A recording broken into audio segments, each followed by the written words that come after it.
I am so excited about this video. This is something that I have not ventured into before on my channel, but it's stuff that I talk about in my real life all the time. Before we jump in, I do want to give a shout out to my sponsor, which is me, to my jewelry brand Dreamy. It is my baby, it's my pride and joy. It is so new and so small right now. We have like 100 followers on Instagram. I hand make all of my beaded jewelry myself. If you guys have been watching my channel for a while, or you've seen the last couple of videos, you'll know that I recently went through like a massive glow up. With that glow up came a lot of changes in my perception, in my mindset, in my physical body and reality. Honestly, so much of the change was to do with my mental health and my mindset. Today we're going to be talking about the concept of the divine feminine, but the psychology of it and why it actually works if you adopt this kind of mindset. This is something that was a catalyst for me in my personal growth. Whether you're spiritual or not, you can really take a lot of aspects of this, what this teaches us as women about how to move around in this world confidently and to understand our own worth. You don't have to be spiritual to resonate with this video. I kind of wanted this video to be more like a podcast style, so I'm literally sitting here with my coffee and I'm just going to talk to you. I'm actually going to give you guys things to work through, questions to answer,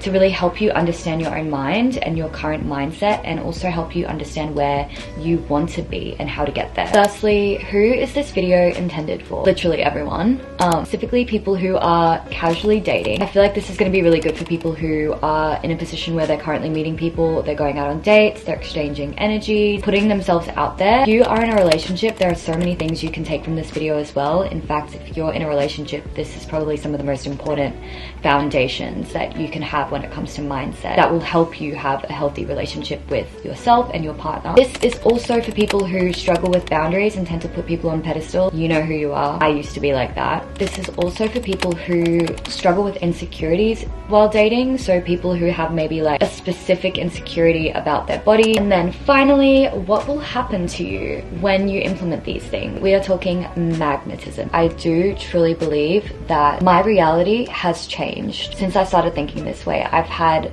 people approach me more, I've had people compliment me more, I've had people compliment my energy. I have just attracted really amazing people in my life. Like, I don't have a single person in my life currently that I feel like I need to deal with.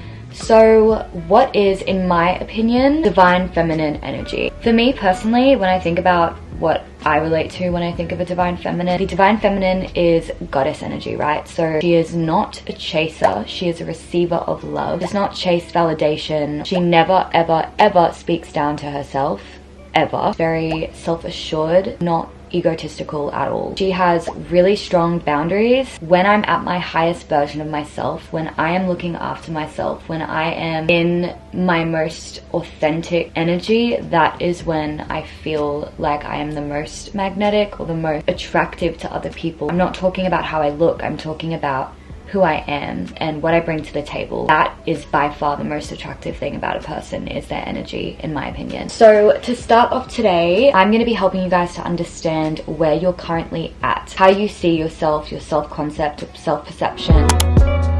This is for those of you who are single. If you're not, you can still listen to this because it's going to be beneficial, because it relates to when you're in a relationship as well. What I want you guys to do is write down your last romantic experience or encounter. Write down the entire situation. It can be on a laptop, a journal, it doesn't matter. I want you to list all the emotions you felt. After you've written down the situation and the emotions, I want you to then write down the fact. What actually happened? What was actually said? What was the situation in a very factual way, without you putting your emotions and your own rose-tinted glasses almost to the situation? Don't judge yourself, but try your absolute best to view the situation from an observer point of view, which is going to give you a lot more perspective and understanding on yourself and how you behaved, and also how the other person behaved as well. Once you've done that, and once you've written everything down, I want you to reflect and then ask yourself this question. Did you center yourself in the narrative? This is, I feel like, especially useful for people who are in a situationship where there's not a level of commitment. There's not that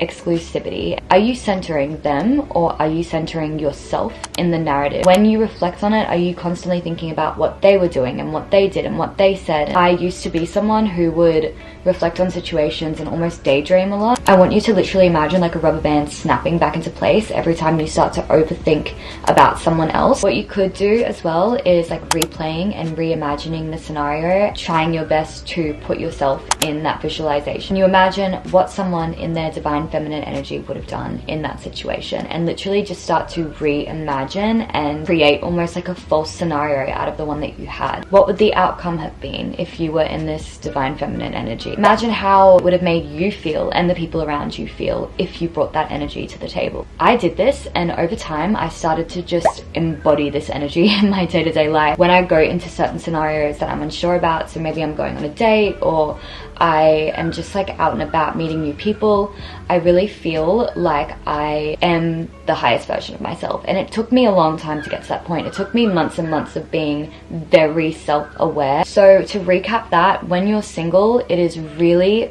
really important to center yourself in the narrative of your life. Especially as women, we do tend to love, and we love to get excited over meeting new people, and we can get very swept away. So it's really important that you have a super strong grasp on what you want. Also try and avoid romanticizing attention as well, because anyone can give attention. I feel like it's just the bare minimum.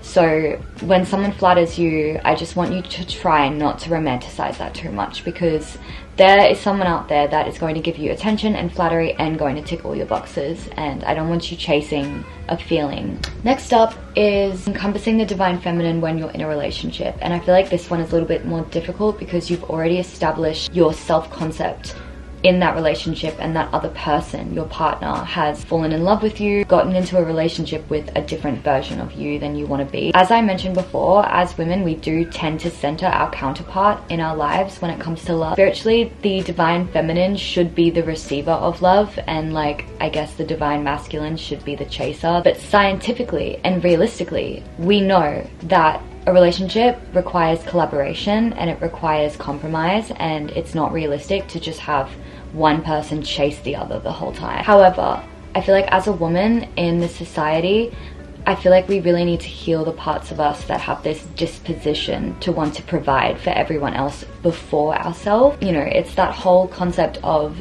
you can't pour out of an empty glass. I think it's really, really, really important when you're in a relationship to make sure that you are still filling your own glass, and you're making sure that you're not too much in a provider energy. I'm not talking like nurturing, I'm talking provider, because women are naturally very nurturing. I love being a nurturing person. There's nothing I love more than being that energy for someone, but I also know that there is a difference between being a nurturer and being a provider. If you feel like you're not really on this track in your relationship, like you feel like you're giving too much and you're just not getting anything back, you need to start doing the whole refocusing and reimagining that I spoke about earlier, because it is so important that you can actually see yourself being that version of yourself in the relationship. Replay and reimagine scenarios with your partner and just rethink about what you would do if you were in your divine feminine energy. Over time, you'll start to see the discrepancy. Be aware that when you change something in your life, things are gonna change. When I started leveling up to my highest version of myself, I ended up single. So you have to be aware that there are going to be changes when you make changes, and I really feel like if you're on a journey to your higher self, the changes that happen are going to be for the best. I literally moved to a whole new city. I've restarted my life. I am refocused on myself, and I really feel like I'm the most self-assured I've ever been. And this all happened because I decided to start looking after myself and to start caring for myself and loving all parts of myself, not just the days where I feel good, but the days where I feel awful as well. Personally, I know for me, in my situation, I would not have been able to go through the transformation that I did unless I was alone. And the last few months for me in particular have been so transformative in the most amazing way. And that is simply just because I have the time and energy to refocus every single part of my life to me. And I feel like I've reclaimed a lot of my power, and that can happen in a relationship, but it also sometimes can't. and you just have to understand where you're at personally and what you need, because you are in a relationship with yourself. And I said this in my first video about my glow up. You're in a relationship with yourself for life, and you need to learn to understand yourself and your needs. It is so important. Working on those internal boundaries when you're already in a relationship where you may have ignored them is really hard. We can't help how people treat us, but we can change the way that we respond to things. So if you're changing your internal and external boundaries, I want to do a whole video on that. You are kind of refocusing on yourself and understanding what your limitations are and how you expect other people to treat you, especially when you've been in a situation where maybe you have allowed someone to treat you a certain way and you're kind of sitting there thinking, oh my gosh, like what have I done? Like I've allowed this to happen. This person knows me as, you know, someone who was more of a pushover. How do I change this? It's all up here first, right? Like it starts here, and it just takes time. It takes time, and eventually everything up here is going to start to manifest in your reality. And that's just a scientific fact. Like I'm not even talking spiritual here. I'm talking like visualization is very powerful. The brain is incredibly powerful. Think about it. Where you are right now, where you're sitting right now, your mind created that for you. Obviously, like you have certain situations where your environment is kind of inescapable, but there are so many parts of your life that have literally been created by you and you only. To those who struggle with boundaries and put people on pedestals, understand when you're creating a version of someone that is romanticized and your perception of them isn't based on fact and actually looking at their behaviors and their actions and whether it aligns with how you perceive them. If you are someone who struggles with insecurities in dating, I have a really useful tip for you, and it's just a mindset shift. There is someone out there who thinks you are exactly their type. Every single person has preferences when it comes to attraction, right? Or who they find attractive. You are someone's type. You are someone's dream person. Stop hyperfixating on the parts of yourself that you may not like. There is someone out there who's going to look at you and be like, oh, that's my type. I'm telling you now, there is someone out there. Multiple people out there. Me personally, I have my own insecurities about my body. We all do. And I kind of got to a point where I realized, you know what? If there's a certain part of me that someone doesn't like, I'm just not their type. You can't take it personally. You cannot take it personally. At the end of the day, it's just we're human and we are naturally going to be drawn towards certain things. You could be the most amazing person, but especially men, like they have preferences. I'm just going to reiterate the one point that I made earlier, which is don't romanticize attention and flattery.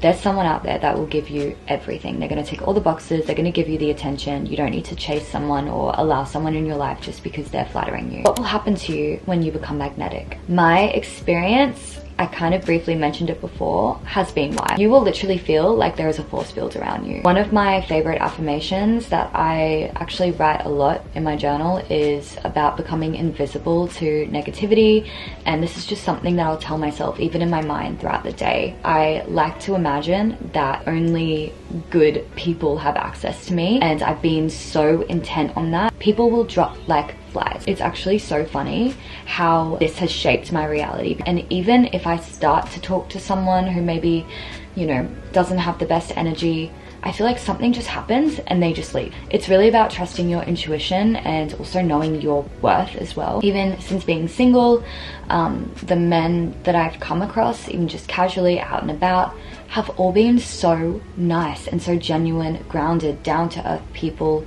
I feel like when I was younger and when I was single and kind of like out in this dating scene or whatever, I was meeting people and they were all just not it. I don't know if I can say that. I'm not actively dating, but I just have noticed that the male energies that I've come across have all been really lovely people, and it's just been so different to what I've experienced in the past. I honestly feel like I repel the types of people that I don't want in my life. If you're dating, you also have to have faith that there are men out there that are going to match your energy, and I think even just doing a quick scroll through TikTok will show you that women have no faith in men anymore. But I really do believe that there are some really amazing guys out there that treat women really well. I've met quite a few of them. You need to tell yourself that you are completely unreachable and unattainable to anything that isn't serving you and isn't going to serve your higher self or add to your life. Alright guys, that is all for today's video. I hope that you enjoyed this little chat that we had. I really feel like you needed to hear this. Please let me know what you thought about the tips that I shared. I am super excited to see if any of you guys resonated with some of the things that I spoke about. I will see you in the next